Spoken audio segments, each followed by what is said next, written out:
ನಮಸ್ಕಾರ ರೈತ ಬಂದರೆ ಅನ್ನ ನಾನು ಮಡಿವಾಳಪ್ಪ ಅಂತೇಳಿ JT ಗ್ರೋಮರ್ ಮ್ಯಾನೇಜರು. ಇವತ್ತಿನ ಉದ್ದೇಶ ಈ ಗ್ರಾಮದಲ್ಲಿ ಅಂದರೆ ಬೇಲೂರು ಗ್ರಾಮದಲ್ಲಿ ವಿಡಿಯೋ ಮಾಡೋಕ್ಕೆ ಕಾರಣ ಏನಂದ್ರೆ ಇಲ್ಲಿ ರೈತರು ನಮ್ಮ ಗ್ರೋಮರ್ ಕಂಪ್ನಿದೊಂದು ಪ್ರಾಡಕ್ಟನ್ನು ಅವರಿಗೆ ರೆಕಮೆಂಡ್ ಮಾಡಿದ್ದೆ, ಅದು ಉಪಯೋಗ ಮಾಡಿದ್ದಾರೆ. ಅದರ ಬಗ್ಗೆ ಅವರ ಅನಿಸಿಕೆ ಏನು ಅನ್ನೋದು ರೈತರ ಸಮ್ಮುಖದಲ್ಲಿ ವಿಚಾರ ಮಾಡೋಕೆ ಬಂದೀನಿ. ಆ ರೈತರು ಯಾರಂದ್ರೆ ಇವರೇ. ನಮಸ್ಕಾರ ರೀ. ನಮಸ್ಕಾರ ಬರ್ರಿ. ತಮ್ಮ ಹೆಸರು? ಶರಣಬಸವ ಅಂತ ಹೇಳ್ರಿ. ಊರು ರೀ? ಊರು ಬೇಲೂರು. ಇದು ಎಷ್ಟು ಎಕರೆ ಇದೆ ಕಂಪ್ನಿ? 1 ಎಕರೆ 10 ಗುಂಟೆ ಅದ ರೀ. 1 ಎಕರೆ 10 ಗುಂಟೆ. ಇದು ಏನೇನು ಉಪಯೋಗ ಮಾಡಿರಿ ನೀವು? ಇದು ಮನಸ್ಸಲ್ಲಿ ಗ್ರೋಮರ್ ನಿಮ್ದು ಮನಸ್ಸಲ್ಲ, ಸಾರಿ ಇದಲ್ಲದೆ ಇದು ಉಪಯೋಗ ಮಾಡಿದ್ರಿ ನೀವು. ಮತ್ತು ಇದ್ರ ಜೊತೆ ಏನೇನು ಹಾಕಿರಿ? 1 ಚೀಲ ಹೀರೆ 1 ಚೀಲ DAP ಹಾಕಿರಿ. 1 ಚೀಲ ಹೀರೆ 1 ಚೀಲ DAP. ಇದು ಎಷ್ಟು ಹಾಕಿರಿ? ಇದು 1.5 ಲೀಟ್ರ್ ಹಾಕಿರಿ. 1.5 ಲೀಟ್ರ್ ಹಾಕಿರಿ. ಇದ್ರ ಬಗ್ಗೆ ಯಾರು ನಿಮಗೆ ಮಾಹಿತಿ ಕೊಟ್ಟರು? ನೀವೇ ಒಂದ್ಸಲ ನಿಮ್ಮ ಅಂಗಡಿ ಭೇಟಿ ಆದಾಗ ಇದು ಹಾಕ್ರಿ ಒಳ್ಳೇದಾಗತ್ತೆ ರಿಸಲ್ಟ್ ಅಂತೇಳಕ್ಕೆ ಹೇಳಿದ್ರಿ. ಅದಕ್ಕಾಗಿ ನೋಡೋ ಮುತ್ಯಾರು ಇದ್ರು ಅಲ್ಲ, ಅದ್ರ ದೃಷ್ಟಿಯಿಂದಾಗಿ ನೋಡಪ್ಪ ಮಾಡ್ಬೇಕಂತೇಳಕ್ಕೆ ಮಾಡಿದ್ರೆ ರಿಸಲ್ಟ್ ಮಾತ್ರ ಫಸ್ಟ್ ಕ್ಲಾಸ್ ಅದು. ಯಾವ ರೀತಿ ಫಸ್ಟ್ ಕ್ಲಾಸ್ ಅನಿಸಿದ್ರಿ ನಿಮಗೆ? ಇದು ನೋಡ್ರಿ, ಕಬ್ಬಿಗೆ ಗ್ರೋತ್ ಮಾಡ್ತಾರೆ ರೀ, ಅಥವಾ ಮಣ್ಣು ಮೃದು ಮಾಡ್ತಾರೆ ರೀ, ಮರಿಗಳ ಸಂಖ್ಯೆ ಹೆಚ್ಚಾಗಿದೆ ರೀ, ಅಥವಾ ಬೆಳೆಗೆ ಒಂಥರ ಒಳ್ಳೆ ಲಕ್ಷಣ ಅದ ರೀ, ಚೈತನ್ಯ ಜಾಸ್ತಿ ಅದ. ಪೂರ್ತಿ ಹಸಿರು ಗ್ರೀನೆಸ್ ಅದ ರೀ, ಗ್ರೀನೆಸ್ ರೀ, ಏನು ಪ್ರಾಬ್ಲಮ್ ಇಲ್ರಿ. ಮರಿಗಳ ಸಂಖ್ಯೆ ಹೆಚ್ಚಾಗ್ಯಾವ್ರಿ, ಬೋರ್ ಅದ ರೀ ಕಬ್ಬ. ಬಡ್ಡಿ ದಪ್ಪ. ಬಡ್ಡಿ ದಪ್ಪ ಅದ ರೀ. ನೀವು ಒಂದು ಲೆಕ್ಕಕ್ಕಿಂತ ನಿಮ್ಕಿಂತ ಹೈಟ್ ಅಂತ ಕಾಣಿಸ್ತದೆ. ನಮ್ಗಿಂತ ಹೈಟ್ ಅದ ರೀ. ಹೌದಲ್ರಿ? ಈಚೆ ಕಡೆ ಬಾಜು ಒಂದು ಹೊಲ ಅದಲ್ರಿ, ಇದು ಯಾರು? ಇದು ನಮ್ದು ದೊಡ್ಡಪ್ಪರದ ಬಾಜು ಹೊಲ. ನೋಡೋಣ ಬರ್ರಿ ಇಲ್ಲಿ.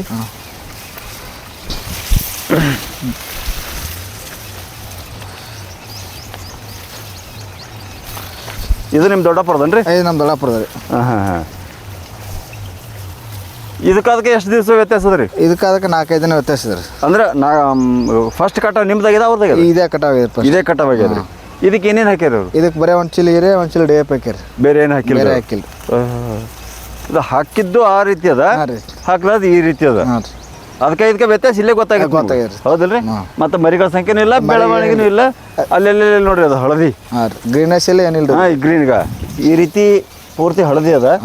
ನಿಮ್ದಂತೂ ಪೂರ್ತಿ ಕಪ್ಪು ಹಸಿರು ಅದ. ಕಪ್ಪು ಹಸಿರು ಅದ. ಹೌದಲ್ರಿ? ಅದಕ್ಕೆ ಇದಕ್ಕೆ ವ್ಯತ್ಯಾಸ ಅನ್ನೋದು ನಿಮ್ಗೆ ಗೊತ್ತಾಗುತ್ತೆ. ಇದು ಈ ಹೊಲದ ಮಾಲಕರ ಹೆಸರೇನ್ರಿ? ಗುರಣ್ಣ ಹಚ್ಚಾಡತ್ರಿ. ಗುರಣ್ಣ ಹಚ್ಚಡ. ಅದು ನಿಮ್ಮ ಬಾಜು ಅದಾರಲ್ಲ ಅವ್ರು ಯಾರು? ಅವರು ಭಗವಂತರ ಹಚ್ಚಾಡ. ಭಗವಂತರ ಹಚ್ಚಡ. ನಿಮ್ಮ ಹೆಸರು? ಶರಣಬಸವ ಹಚ್ಚಾಡ. ಶರಣಬಸವ ಹಚ್ಚಡ. ಅಂದ್ರೆ ನಿಮ್ದೆಲ್ಲ ಒಂದೇ ಸರ್ವೆ ನಂಬರ್, ಎಲ್ಲ ಅಣ್ಣ ತಮ್ಮದಿರು. ಸ್ವಲ್ಪ ನಿಮ್ಮಿಂದ ರೈತರಿಗೆ ಹೆಲ್ಪ್ ಆಗಲಿ, ಸ್ವಲ್ಪ ನಿಮ್ಮ ಬೇಕಾದವ್ರಿಗೆ ಹೇಳ್ರಿ ಜರ. ಒಂದು ಸ್ವಲ್ಪ, ಯಾಕಂದ್ರೆ ನೀವು ಮಾಡಿದ ರಿಸಲ್ಟ್ ಅವ್ರ ರೈತರಿಗೆ ಗೊತ್ತಾಯ್ತಂದ್ರೆ ಅವ್ರು ಮಾಡಕ್ ಚಾನ್ಸ್ ಆಗುತ್ತೆ. ನಾವು ಹೇಳಿದ್ರು ಸ್ವಲ್ಪ ಅವ್ರಿಗೆ ಅನುಮಾನ ಇರುತ್ತೆ. ಹಂಗಾದ್ರೆ ಬಾಜು ಮಾಡಿರಿ. ನೋಡ್ರಿ ಸರ್, ನಾಳೆ ನೋಡಬೇಕು. ಇನ್ನೊಂದ್ಸಲ ಇದು ನೆಕ್ಸ್ಟ್ ಸೆಕೆಂಡ್ ಡೋಸ್ ಕೂಡ ಮಾಡ್ತೀನಿ ಅಂತ. ಮಾಡ್ತೀನಿ. ಸರಿ ಸರಿ. ಇದು ಎಷ್ಟು ಎಕರೆಗೆ ಯೂಸ್ ಮಾಡಿರಿ ನೀವು? ಇದು 1.5 ಎಕರೆ. 1.5 ಎಕರೆಗೆ 1.5 ಲೀಟರ್ ಯೂಸ್ ಮಾಡೀನಿ ಸರ್. ಮತ್ತೆ ಬೇರೆ ಹೊಲ? ಮತ್ತೆ ನಂದೇ ಹೊಲ ಅಲ್ಲಿ ಆ ಕಡೆ ಬಗಲೂರು ಬಲ್ ಬರ್ತದೆ ಸರ್. 1 ಎಕರೆ. ಇದು ರಿಸಲ್ಟ್ ನೋಡಿ ಅಡ್ವಾನ್ಸ್ ಯಾಕೆ ತಗೋಬೇಕಪ್ಪ, ರಿಸಲ್ಟ್ ಒಳ್ಳೆ ಕಂಟೆಂಟ್ ಅದ ಅಂತ ಹೇಳಕ್ಕೆ ಮತ್ತೆ ಅಲ್ಲಿ ತೊಗೊಂಡು ಯೂಸ್ ಮಾಡೀನಿ ಸರ್. ಇದು ರಿಸಲ್ಟ್ ನೋಡಿ ಅಲ್ಲಿ ಹಾಕಿನಿ ಸರ್. ಬೆಸ್ಟ್. ಈಗ ನಿಮ್ಗೆ ಹತ್ರ ಖಾತ್ರಿ ಆಗಿದೆ ಸರ್. 101% ರಿಸಲ್ಟ್. ರೈಟ್. ಇದೇ ರೀತಿ ನಿಮ್ಗೆ ಬೇಕಾದ ರೈತ ಮಾಹಿತಿ ಕೊಡ್ರಿ. ಸರ್, ನಿಮ್ಮಿಂದ ನಮ್ಮ ಕಂಪ್ನಿಗೂ ಹೆಲ್ಪ್ ಆಗಿ ಯಾವುದೇ ರೀತಿ ನಿಮ್ಗೆ ನಾವು ಸರ್ವಿಸ್ ಕೊಡೋಕೆ ನಮಸ್ಕಾರ.